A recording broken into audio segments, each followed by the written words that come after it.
Bon retour en Eden, nous y sommes pour la suite de la formation sur le logiciel Eden. Nous avons vu dans la première vidéo une présentation générale du logiciel Eden. Et puis, nous avons une deuxième vidéo portant sur le paramétrage. Ce paramétrage nous a envoyé à découvrir comment est-ce qu'on peut enregistrer le nom, l'adresse, le logo de l'Église. Ensuite, le paramétrage de base qui permettait d'enregistrer les différents départements de l'Église, de la façon dont vous êtes organisé chez vous, etc. Et nous abordons enfin cette dernière vidéo consacrée au paramétrage, le paramétrage avancé comportant 3 axes: paramétrage zone, secteur, cellule, paramétrage développement spirituel et gestion des utilisateurs pour la sécurisation du logiciel, qui entre et qui a accès à quel module, etc. Donc, tous ces détails seront abordés dans cette vidéo. Eh bien, si vous êtes prêts, attaquons tout de suite le paramétrage zone, secteur, cellule.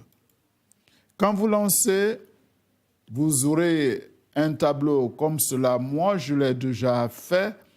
Et comment est-ce qu'on en arrive là? Bien, il faut d'abord expliquer ce qui se passe. Quel est l'objet de ce type de paramétrage? Alors, le paramétrage zone, secteur, cellule vise 2 objectifs majeurs. Premièrement, pour l'intégration de toute nouvelle personne au sein de votre assemblée dans une cellule de prière. OK?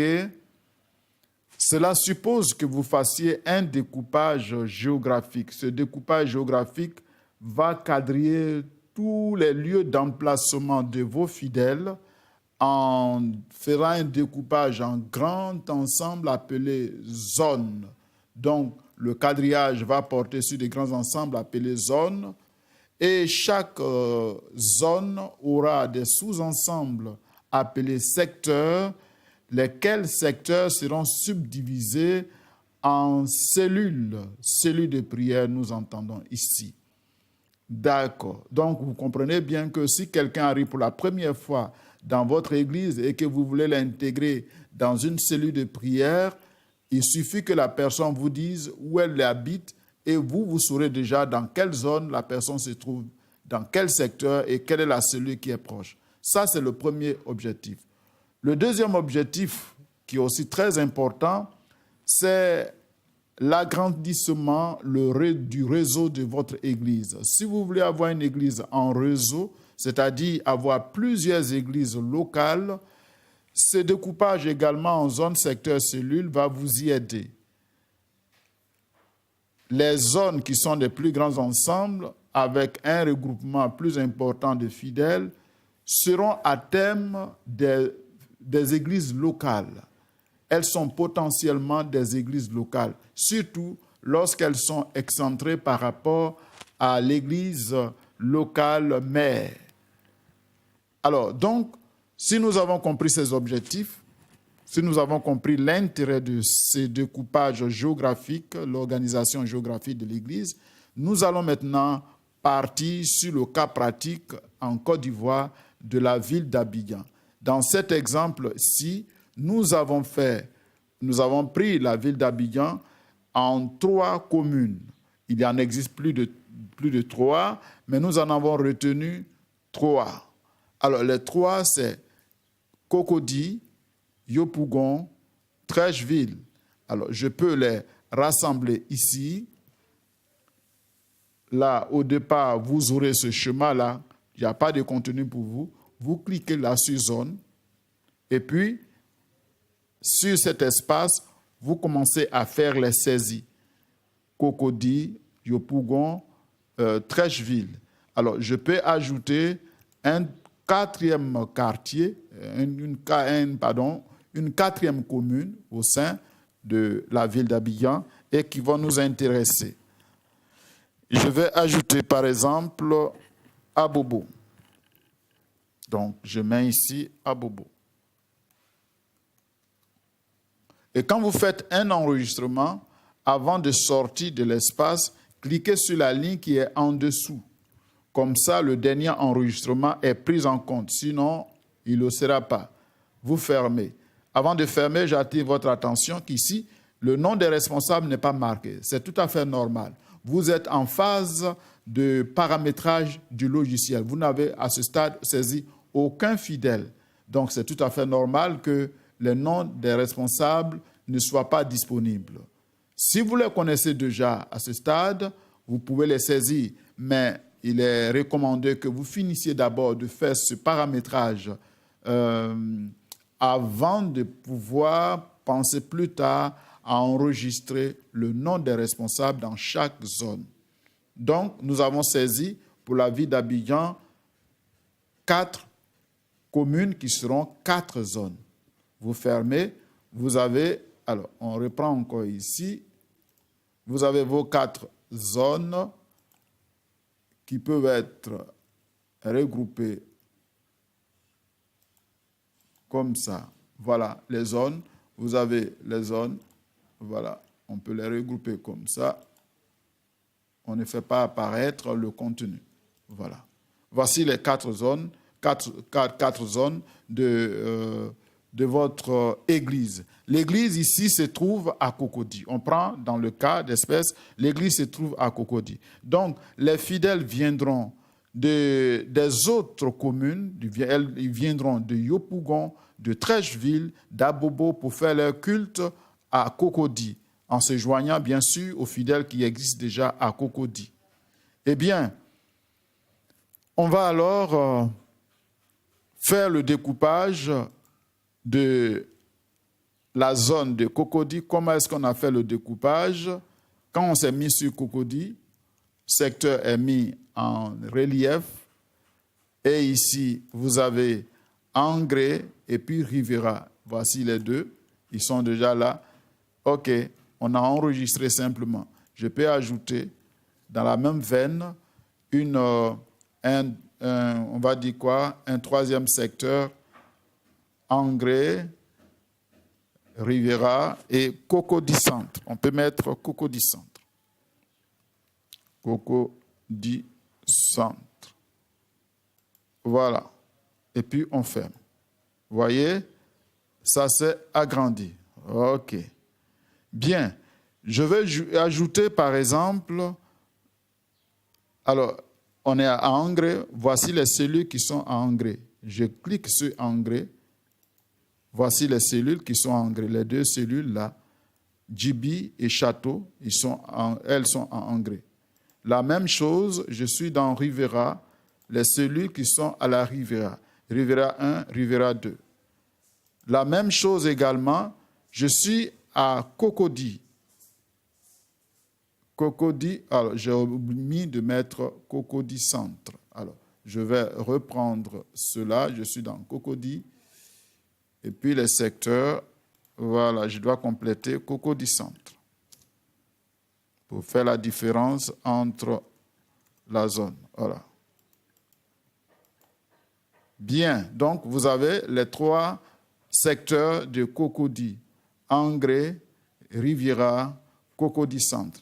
On va faire un découpage de Cocody Centre en mettant les cellules qu'on veut faire apparaître. Donc, vous cliquez sur cellules et ici, c'est vierge. Alors, c'est un bon exemple. Ça va vous aider à comprendre comment est-ce qu'on a fait le reste. On y va. Donc, ici, à Cocody Centre, je vais obtenir lycée technique. Alors, le quartier du lycée technique. Lycée technique.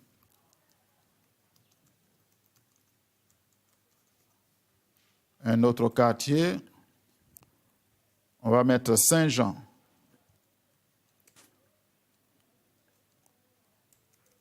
Saint-Jean. Cocody Saint-Jean. Voilà. Donc, on a les 2 cellules de Cocody Centre. Et les voilà mis en relief ici. Cocody, Centre, il y a lycée technique et puis Saint-Jean. Et c'est comme ça on a fait pour les autres quartiers. Regardez à Yopougon, les secteurs de Yopougon, et à Yopougon, il y a Yopougon Gare. À l'intérieur, est-ce que nous avons mis des cellules? Eh bien, on va mettre des cellules. À Yopougon Gare, on n'a mis que des secteurs. Nous allons mettre également des cellules. Allons-y à Yopougon Gare. Quelles sont les cellules? Pardon, à Yopougon Gare, oui. Les cellules. Voilà, les cellules, il en existe déjà. Il y a Figayo et puis il y a Siporex. Voilà. Donc, il suffit de dérouler. Nous ne l'avons pas fait. Quand vous faites comme ça, vous fermez. Apparemment, il n'y en avait rien, mais on a fait des saisies. Voilà. C'est le même principe. OK. Nous venons de boucler le paramétrage géographique de l'Église. Nous fermons et nous attaquons le paramétrage développement spirituel. C'est la même chose, nous l'avons fait ici, c'est le même schéma. Alors, les types, les équivalences ici entre les deux systèmes. Vous avez type de formation qui correspond à zone. En dessous de type de formation, il y a des niveaux de formation qui correspondent à secteur. En dessous de cela, vous avez module de formation qui correspondent, on va dire, à la cellule. D'accord, c'est sur ce même principe que nous l'avons fait. Alors, on peut fermer tout ça. Et vous avez en fait ici, en termes de type de formation, vous n'en avez que deux. Vous cliquez, vous allez avoir ça dans le champ ici. Ça apparaît clairement. D'accord. Et puis, vous déroulez un type de formation. Le type de formation croissance spirituelle a deux niveaux de formation, cours de fondation et cours de baptême. On va exploiter, par exemple, on va faire des modules de formation pour le cours de baptême. Alors, on ajoute des modules de formation pour cours de baptême. Qu'est-ce qu'on peut mettre? Et on va mettre, par exemple, l'histoire de l'Église. L'histoire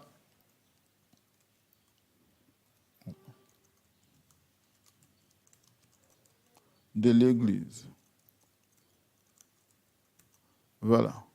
L'histoire de l'Église. Qu'est-ce qu'on peut mettre encore? L'organisation de notre Église locale. Organisation. Il faut connaître l'organisation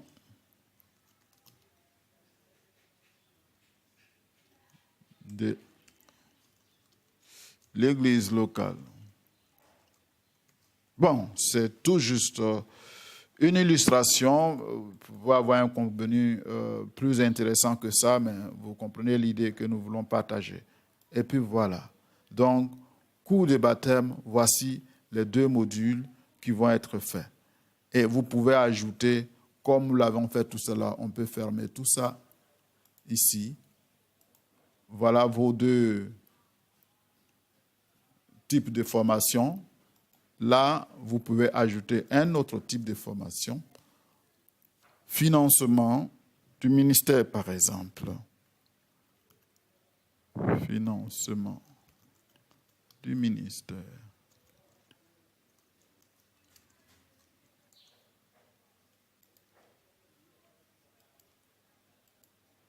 Voilà. Là, on n'a pas fait de niveau de formation ni de module. Le principe, vous l'avez compris, c'est comme ça, vous reproduirez la même chose chez vous. OK. Allons maintenant à la sécurisation du logiciel. Paramétrage avancé, gestion des utilisateurs. Là, c'est extrêmement important, comme nous le disions en introduction. Ici, nous avons déjà 3 utilisateurs que nous avons créés. Il y a le pasteur, il y a Emmanuel et puis Adèle, qui sont des utilisateurs dans le logiciel. Pour vous permettre de comprendre comment est-ce qu'on a créé cela, on va ajouter un 4e utilisateur. On fait nouveau. Et puis ici, le nom, on va mettre, comment il s'appelle? David, par exemple. David. Et son login, on va mettre, pour faire simple, le mot de passe. Et on va donner l'accès à David. David, lui, se contentera seulement d'accéder au culte. Voilà. Il peut enregistrer les données du culte, mais il ne peut pas modifier, il ne peut pas supprimer. Voilà ce que David est autorisé à faire. OK. Ici, c'est la liste des différents accès au sein du logiciel. Ce que les gens peuvent faire, quels sont les modules auxquels ils peuvent accéder. Et à droite, vous cochez là où la personne est autorisée à aller. On a vu pour David, tout au début, je viens de le faire, il a accès au menu du fichier culte, à la liste des cultes. Il peut ajouter un culte, c'est-à-dire enregistrer les données d'un culte, mais il ne peut pas modifier parce que là, ça n'a pas été coché. Là où ce n'est pas coché, la personne n'a pas le droit. Il ne peut pas supprimer non plus. Il ne peut rien faire d'autre, vous voyez, partout par ailleurs, rien n'est coché. Ça veut dire que partout ailleurs, il n'est autorisé à aller nulle part, sinon que là où ça a été coché. Voilà. Alors, on valide pour David. David n'est pas un super utilisateur. Son compte n'est pas bloqué. On a la possibilité de bloquer son compte. On y viendra plus tard. Pour le moment, on valide pour qu'il soit pris en compte dans le système. Validé, il a été ajouté. Voilà, David est ajouté. On va voir les autres qui ont été ajoutés. On commençait par le pasteur, qui est le super administrateur. Voilà. Ici, voilà le pasteur. Son nom, c'est pasteur pour faire très simple. Le login, son mot de passe. Et puis ici, c'est le super utilisateur. Vous voyez, quand on coche super utilisateur, tous les domaines, tous les accès lui sont accordés. Vous voyez, lui, il va partout, partout en Éden. Il a accès à tout en Éden. Mais les autres, certains accès leur sont interdits en Éden. Il ne faut pas s'approcher. Il y a certaines zones interdites pour ces personnes-là. Voilà. Le jour où elles vont vouloir partir, eh bien, elles ne remontent pas parce que ici, on a pris, on sait, comment on va dire cela, l'histoire d'Adam et Ève nous a instruit. Nous, on va interdire même l'accès. Comme ça, la vie sera plus facile, vous comprenez, juste pour aller un peu détendre. Alors, donc, nous revenons à notre logiciel. Pasteur est super utilisateur, il a accès à tout et c'est lui qui donne les droits aux autres. Donc, on peut, c'est validé déjà, on n'a pas modifié, donc on peut sortir de là. On a le frère Emmanuel. Le frère Emmanuel, on va consulter la situation du frère Emmanuel. C'est la même chose, son nom, son login et son mot de passe. Ce n'est pas un super administrateur. Son compte n'est pas bloqué non plus. Mais ici, vous voyez, il n'a même pas accès à quoi que ce soit. On avance pour savoir à quoi est-ce qu'il a accès. Ah, il a accès à la liste des fidèles. Il peut ajouter un fidèle. Il peut modifier un fidèle. Il peut supprimer un fidèle. C'est qu'on ne conseille pas. Alors, on peut lui enlever ce droit. On lui enlève ce droit. À la limite, il peut modifier des informations.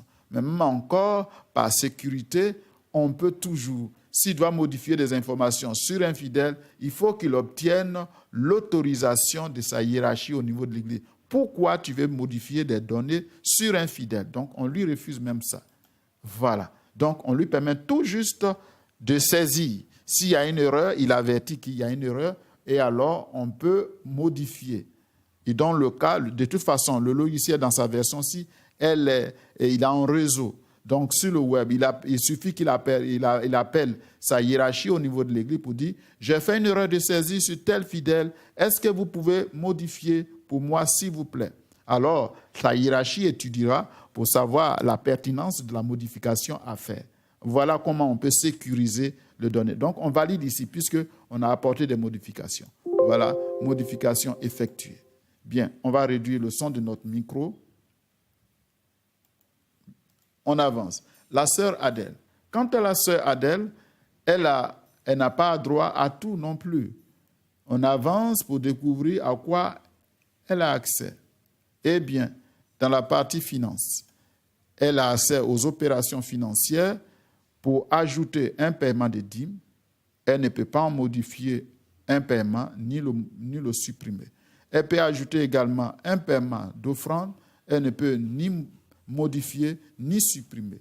Et c'est tout ce qu'elle peut faire dans le logiciel. Vous voyez? OK. Nous l'avons compris. Très bien. À ce stade, nous avons dit tout à l'heure que le frère David, on l'a fonctionné, mais pour des raisons diverses, il se trouve qu'on veut bloquer le compte du frère David. On lui avait donné plutôt accès au menu fichier pour la liste des cultes, pour quoi d'autre encore, ajouter un culte. Eh bien, on va lui bloquer le compte. Ici, alors, on revient pour dire, on bloque le compte du frère David. C'est bloqué. La modification a été effectuée.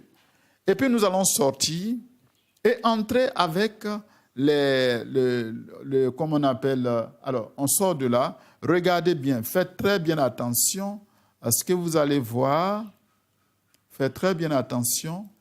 Je vais revenir tout à l'heure et puis faire une comparaison. Je suis entré ici avec mon login. Je suis super administrateur, donc tout le logiciel est affiché. Je peux aller partout. Ça, c'est le but de la formation.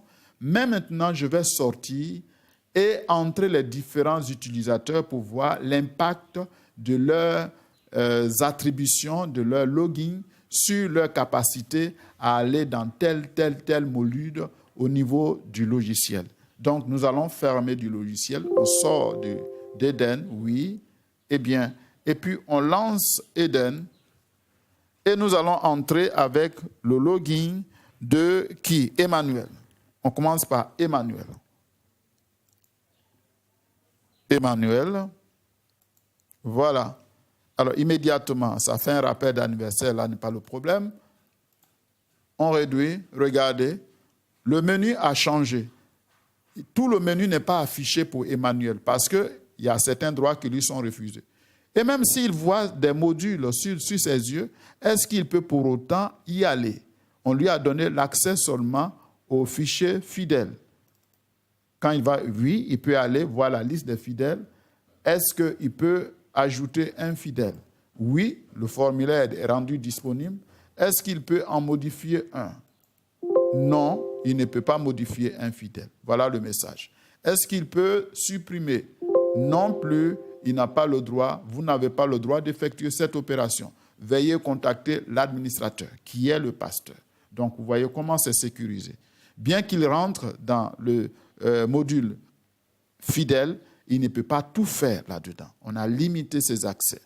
Est-ce qu'il peut faire l'encadrement? Non, vous n'avez pas le droit d'effectuer cette opération. Veuillez contacter l'administrateur. Est-ce qu'il peut gérer les mariages? Non plus. Est-ce qu'il peut s'aventurer dans les finances de l'Église au motif que c'est un fidèle comme tout autre, lui aussi, il donne ses contributions à l'Église. Donc, est-ce qu'il peut voir le dernier montant des offrandes qui a été recueilli ou des dîmes, etc. Allons-y. L'accès est interdit, frère Emmanuel. Vous n'avez pas accès. Vous ne pouvez pas effectuer cette opération. Veuillez contacter l'administrateur. Donc, vous voyez comment le logiciel Eden sécurise les données de l'Église. Le pasteur fait, et il sait à qui, en fonction des ministères qu'il a confiés aux uns aux autres, c'est à ceux-là qui donne des pouvoirs. C'est lui qui gère les pouvoirs au sein de l'Église. Nous avons vu pour Emmanuel. OK, on quitte le logiciel. On le lance encore avec le login de qui? On va le lancer avec le login de, comment il s'appelle? Avec le login de David. Voilà, David a été suspendu, bloqué. Son compte a été bloqué. Alors, pour des raisons diverses, le compte de David a été bloqué. Est-ce que David peut quand même aller? Supposons que David ne le sait pas et qu'il veut y aller. Alors, est-ce qu'on se connecte avec David? Non, votre compte est bloqué. Veuillez contacter l'administrateur. Il est obligé de se référer au pasteur. Voilà, pour des personnes qui avaient autorisation, mais que le pasteur, pour des raisons qui sont propres au fonctionnement qu'il trouve bon, il peut bloquer certaines personnes. Peut-être qu'elles ne sont plus là ou peut-être qu'elles sont sous discipline. Donc, pour diverses raisons, on peut interdire l'accès d'un utilisateur qui avait déjà un accès. Voilà ce que le logiciel Eden vous donne. Donc, on quitte là. Est-ce qu'on peut aller dans le logiciel avec une autre personne? Il y avait qui? La sœur Adèle. Voilà. La sœur Adèle avait la capacité d'aller explorer les finances de l'Église. Voilà. Mais parce qu'elle fait les finances, parce qu'elle voit les finances, est-ce qu'elle peut également faire l'encadrement? Oui, elle peut faire l'encadrement si le pasteur le lui avait permis. Mais dans notre cas, elle n'avait pas eu le ministère là en charge.